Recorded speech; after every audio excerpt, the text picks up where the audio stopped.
कहा कि मार्च 22 में वो 6421 विद्यालयों में प्रधानाध्यापक के नियुक्ति का विज्ञापन बिहार लोक सेवा आयोग द्वारा निकाला गया था। संयोग से उस परीक्षा में केवल 450 के आसपास लोग उत्तीर्ण हो पाए थे। उनका भी नियुक्ति पत्र हम लोगों ने उस समय दिया था और उसी परीक्षा और जो योग्य शिक्षकों का चयन हुआ उसी को जारी करते हुए हम लोगों ने उसी समय निर्णय लिया था। पनोरमा ग्रुप, जो सोचता है वो करता है। आपके अपने सपनों का आशियाना। नमस्कार, आप देख रहे हैं सिटी पोस्ट लाइव और मैं हूं आपके साथ प्रभाकर पांडे। आपको बता दें कि बिहार में इन दिनों श्रेय युद्ध चल रहा है। विपक्ष का कहना है कि शिक्षक भर्ती मेरे कार्यकाल में हुआ है और ये मेरा ही सुझाव था, मुख्यमंत्री को मैंने ही सुझाव दिया था और शिक्षक भर्ती निकाला गया था। तो वहीं पक्ष का कहना है कि जब नीतीश कुमार रहे तभी बिहार में वैकेंसी निकली है और जब भी तेजस्वी प्रसाद यादव चाहे उनके माता पिता का कार्यकाल रहा है तो बिहार में वैकेंसी नहीं निकली है। इस तरह की बातें एक दूसरे पर आरोप प्रत्यारोप लगाते रह रहे हैं। एक दूसरे पर ये कहते नजर आ रहे हैं कि बिहार में विकास पक्ष के सरकार ने नहीं किया है, नीतीश कुमार ने नहीं किया है, मैंने किया है। तो वहीं बिहार सरकार के मंत्री विजय चौधरी ने बड़ा बयान दिया है। कहा है कि तेजस्वी प्रसाद यादव चोर दरवाजा से आकर श्रेय लेना चाहते हैं, घुसपैठ करना चाहते हैं, लेकिन बिहार की जनता जानती है कि किस तरह से बिहार में नीतीश कुमार के कार्यकाल में चौमुखी विकास हुआ है और जब भी तेजस्वी प्रसाद यादव के माता पिता का कार्यकाल रहा है उस समय बिहार गर्त में रहा है। इस तरह की बातें कहते नजर आए हैं विजय चौधरी। क्या कुछ कहा है, छोड़े जाते हैं आपको उनकी बातों के साथ। कहा कि मार्च 22 में वो 6421 विद्यालयों में प्रधानाध्यापक के नियुक्ति का विज्ञापन बिहार लोक सेवा आयोग द्वारा निकाला गया था। संयोग से उस परीक्षा में केवल 450 के आसपास लोग उत्तीर्ण हो पाए थे। उनका भी नियुक्ति पत्र हम लोगों ने उस समय दिया था और उसी परीक्षा और जो योग्य शिक्षकों का चयन हुआ उसी को जारी करते हुए हम लोगों ने उसी समय निर्णय लिया था कि जो 1 से 5 यानी प्राइमरी स्कूल के जो प्रधान होते हैं, जिनको प्रधान शिक्षक कहते हैं, और +2 तक के विद्यालय के जो प्रधान होते हैं उनको प्रधानाध्यापक कहते हैं, कि हम लोग प्रधान शिक्षकों की भी नियुक्ति में और सामान्य शिक्षकों की नियुक्ति में भी हम लोग बिहार लोक सेवा आयोग से ही परीक्षा के माध्यम से करेंगे। ये निर्णय भी उसी समय हुआ था। अब जरा आप इस क्रोनोलॉजिकल ऑर्डर में समझ लीजिए और हम तो आप ही लोग से कहेंगे कि भाई हम तो आपको डेट दिया है। ये तो दस्तावेजी प्रमाण या तथ्य है, शिक्षा विभाग से ही आप लोग सत्यापित कर लीजिएगा।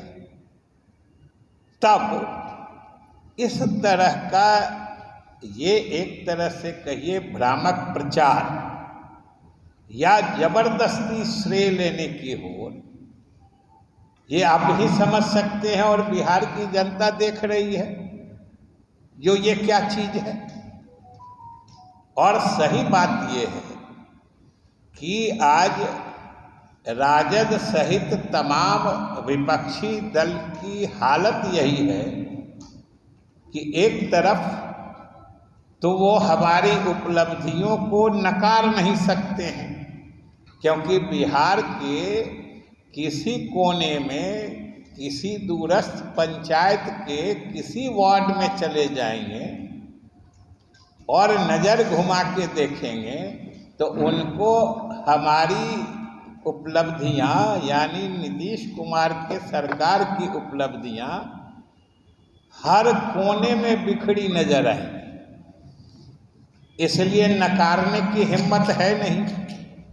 तो घुसपैठ करके उसी में श्रेय हड़पने की कोशिश हो रही है कि आखिर बिहार की जनता ये समझती नहीं है कि नीतीश कुमार जब मुख्यमंत्री होते हैं तो सरकार उन्हीं के फैसलों पर चलती है, उन्हीं की नीतियों पर चलती है, उन्हीं के निर्णयों पर चलती है। इसलिए अगर ये निर्णय आज शिक्षा के हित में है, शिक्षा की गुणवत्ता सुधारने के हित में है कि लोक सेवा आयोग से प्रधान अध्यापक हों या प्रधान शिक्षक हों या सामान्य शिक्षक हों, उनकी नियुक्ति की बात हो, या आज जो हजारों नियुक्तियां हो रही हैं शिक्षकों से लेके प्रधान शिक्षक और प्रधानाध्यापकों की, तो इसका अगर एकमात्र अकेले किसी को श्रेय है तो वो मुख्यमंत्री नीतीश कुमार की दूरदर्शी सोच और समझ की है। अकारण कोशिश करने से कोई श्रेय आप हड़प नहीं सकते। जनता जागरूक होती है और सारी बातों को समझती है। इसलिए हम यही कहेंगे कि भाई आपकी भी जिम्मेदारी है मीडिया को कि सही तथ्यात्मक बातों से, दस्तावेजी प्रमाण वाले सत्य चीज़ों से जनता को अवगत जरूर कराइए। एक तो ये बात है, और दूसरी बात है कि उनको अपने समय, अपनी सरकार या अपने किसी विभाग में अपने तय किए गए किसी काम को तो बताने लायक है ही नहीं कोई काम इनका।